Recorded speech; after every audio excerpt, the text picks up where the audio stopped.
Campaign 2024.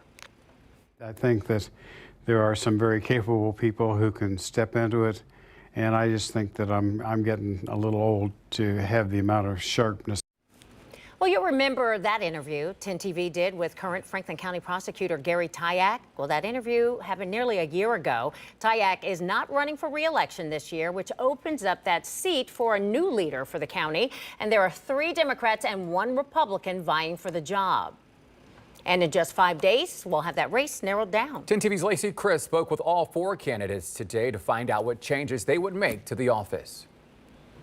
Voters here are taking advantage of early voting. One of the most contentious races for the primary will be to see who the next Franklin County prosecutor will be. Columbus City Council member Shayla Favor, Delaware City Attorney Natalia Harris, and Franklin County Prosecutor's Office Deputy Chief Counsel Anthony Pearson are the Democratic candidates campaigning for your vote.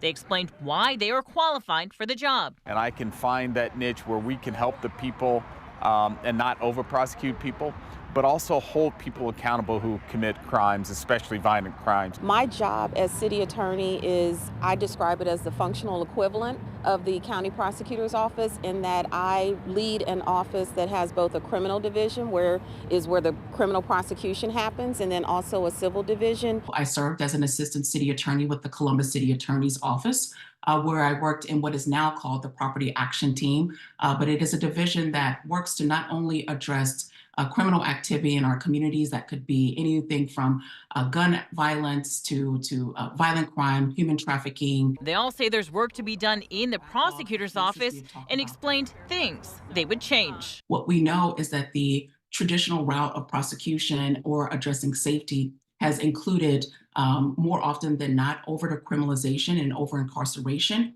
And yet and still we haven't seen a dent in the essence of safety. Plea offer guidelines so that we are more consistent in offering plea bargains to defendants, as well as sentencing guidelines, meaning that our office will be more consistent in making sentencing recommendations to the court. No, we have a problem with juvenile crime rates rising. We know we're dealing with, at least in Columbus, some of the highest crime rates that we've had for years. So I want to start the community engagement. Whichever of the Democrats wins on Tuesday will face Republican John Rutan in November. What happens is these prosecutors treat it like law school, and they charge with ridiculous amounts to enforce plea offers.